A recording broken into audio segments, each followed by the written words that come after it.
On a poll on my Patreon, my lovely patrons voted for the Reach to be the next region I cover. So say goodbye to the Westerlands and let's talk about the most populous region in the Seven Kingdoms. South of the Riverlands, south and east of the Westerlands, north and west of Dorne, west and southwest of the Stormlands, and south and west of the Crownlands sits the incredibly powerful domain of the Reach, with notable locations as the Citadel, Highgarden, and the mighty River Mander.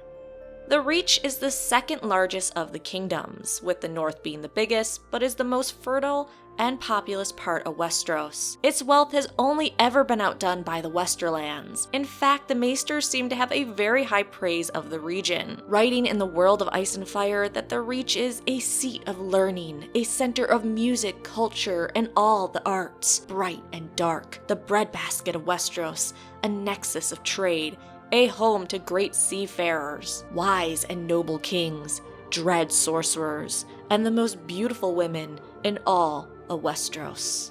It is in fact a seat of learning, as the Citadel where Maesters train is located here. The breadbasket of Westeros because, again, it's incredibly fertile and produces a lot of food, including peaches, apples, grapes, fire plums, and melons. And also, which I'm a huge fan of, some of the best wines in the Seven Kingdoms, thanks to the Arbor's abundance of grapes. It shouldn't surprise you with the abundance of life here that noble bastards of this region are given the surname Flowers. Culture makes sense as the Reach is known as the birthplace of chivalry, and knighthood is held in great regard in this location. Tourneys are also important, and the Reach has the most varied and elaborate tourney rules, most of which require you to be a knight to compete in. But the rest of the Maesters' praise we'll get into in other parts of the Reach series. When we come to know the Reach, it is ruled by the Tyrells, but long before them, the Reach was ruled by a High King, and there were some other petty kings, but we'll get to that. So if we want to cover the Reach, we need to first go back thousands of years ago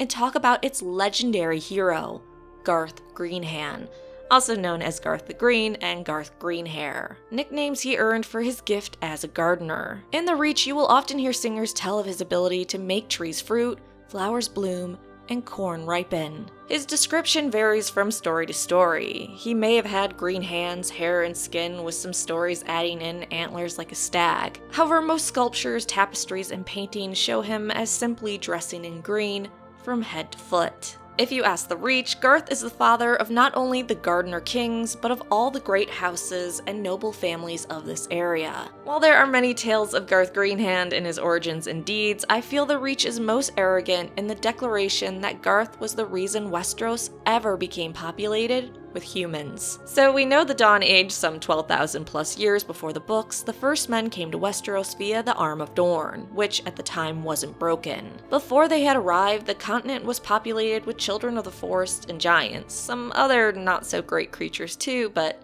those aren't as important. Different tales tell that these first men were led by someone. The North claims the first king was the leader, while the Reach believes it was the High King of the first men who was actually Garth. And you can understand why they'd want to make that claim. That means through their legendary figure who chose the Reach to settle in, because obviously it's the best location, the other kingdoms could be settled and conquered. Some tales in the Reach even try to claim he is the ancestor of every other region's legendary figure, from Bran the Builder in the north, to Lan the Clever in the Westerlands, to Doran Godsgrief in the Stormlands, regardless of what those kingdoms actually have to say about their own legendary figures' ancestry. And some tales go even crazier than that in the Reach, some stating that Garth was basically a fertility god, a god who gave men the gift of seed, teaching them how to plant, sow, raise crops, and reap the harvest. That he made it so men just didn't have to hunt and gather,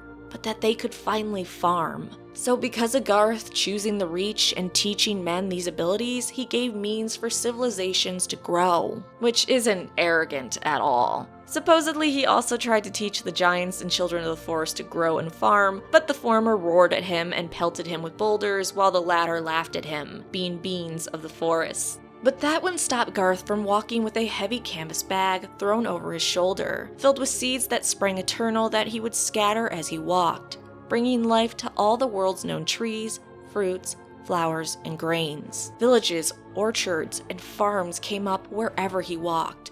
Truly, He was a gift to this world. But this guy's gift didn't end with just the fertility of the earth. Legends state he could make women unable to have children become fruitful with a touch. Let's not focus on the type of touch.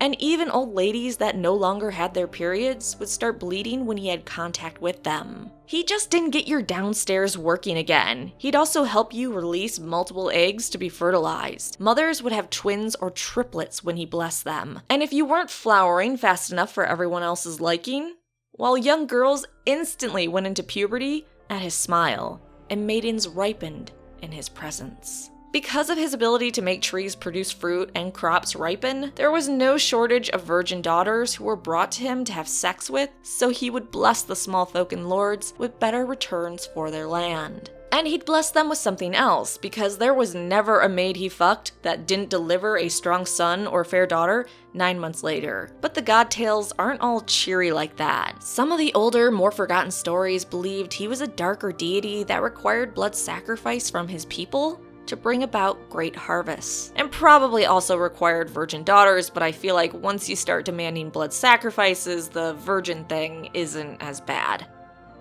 Maybe.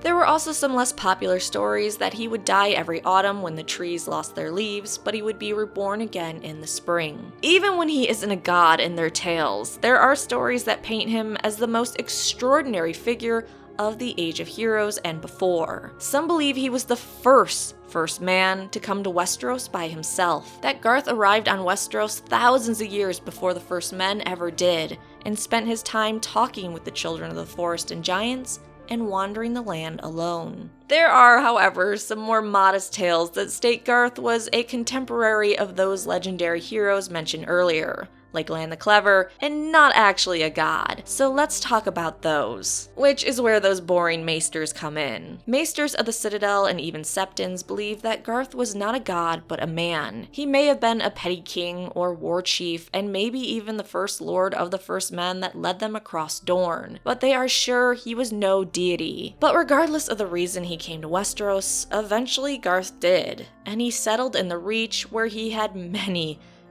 children. At least that's something the Maesters, Septons, and all the stories in the Reach can agree on. So let's talk about some of these children of Garth before talking about the most important one that will lead us into the next part about the Reach. And hopefully you will notice something as I go along talking about each of these children. First, let me talk about Jon the Oak, the first knight who was born of Garth and a giant woman. Some tales have him at 8 feet tall, while others give him a much bigger 10 to 12 feet range. Jon is said to have brought chivalry to Westeros, even if it's truly believed the Andals actually did much later, and his descendants became the Oak Hearts of Old Oak. Next, Gilbert of the Vines, who went on to found House Redwine. I think he's my favorite because he taught the men of the Arbor to make sweet wines from the abundant grapes that grew on their island. Then there's Floris the Fox, considered the cleverest of Garth's children. So clever she was able to keep 3 husbands who had no idea of each other's existence. Which also makes her sound like a shitty person, but who am I to judge? From her husbands, House Ball, House Peak, and House Florent were born. Next, Maris the Maid, the most fair, was so beautiful and so desired that 50 lords tried for her hand at the first ever tourney held in Westeros. But Maris would wed King Uther of the High Tower, despite the Grey Giant, Argoth Stoneskin, who actually won. Poor Argoth would spend the rest of his days pining for her, raging outside the walls of Old Town, screaming for his bride. Poor guy. Then there is Foss the Archer, who fathered the Fossaways, who honor his ability to shoot apples off the head of any maid who had taken his fancy by taking a sigil with a red apple. Next, there is Brandon of the Bloody Blade, who has the legend of killing so many children of the forest during the wars between them and the First Men that Blue Lake became known as Red Lake. He's also credited with driving the giants from the Reach. Another child of Garth's, Owen Oakenshield, also had a hand in driving out creatures. He is responsible for conquering the Shield Islands and driving out the Skelkeys and Merlings who fled back into the sea. I told you Garth had a lot of children, we're still going, sorry. Harlon the Hunter and Herdun of the Horn were twin brothers who built their castle on Horn Hill. They married a beautiful woods witch who lived there, and due to not aging as long as they had sexy time with her whenever the moon was full, They enjoyed her for hundreds of years. Their descendants would be the Tarleys. Then there is Bors the Breaker, who founded House Bulwer of the Black Crown. This guy gained the strength of 20 men, and please, no 20 of House Goodman jokes, this is a very serious video.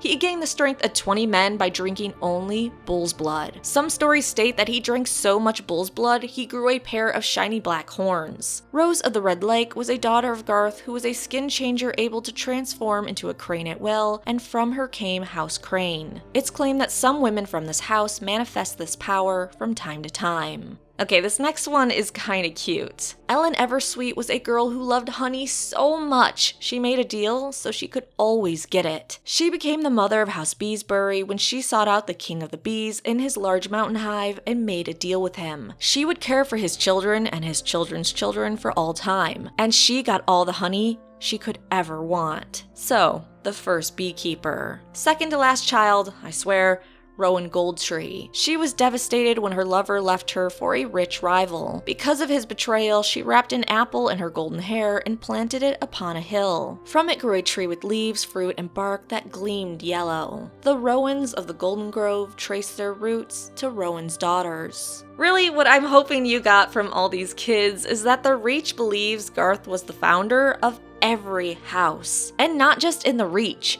Their legends state that even Brandon the Builder, House Stark's founder, was from Garth's son Brandon of the Bloody Blade. Lan the Clever, according to them, was the bastard child of either Floris the Fox or Rowan Goldtree. Though if you ask the Westerlands, and I covered that in their series, they like to tell the story that Lan actually pretended to be one of Garth's sons to get part of an inheritance. Garth, since he had so many children because he was a baby-making machine, oftentimes got confused who his true-born children were, so it could be plausible. However, I have not talked about Garth's firstborn and greatest child, Garth the Gardener, who all Garth Greenhand's other children recognize as the rightful king of all men everywhere. This son made his home on the hill on top the Mander, which became known as High Garden, and founded House Gardner, whose kings would rule the Reach for thousands of years before Aegon's conquests, where they were made extinct and the Tyrells took charge of their home. These Gardner kings would sit on a throne made from a tree their father had planted, which is what we'll talk about in part 2 of The Reach, the first men coming to the Reach and settling down, and the Gardner kings and how they ruled this realm. And I'm excited that I can finally make Maester bashing videos because we're in the Reach. Thanks for watching. Please like, subscribe, and come back for more videos.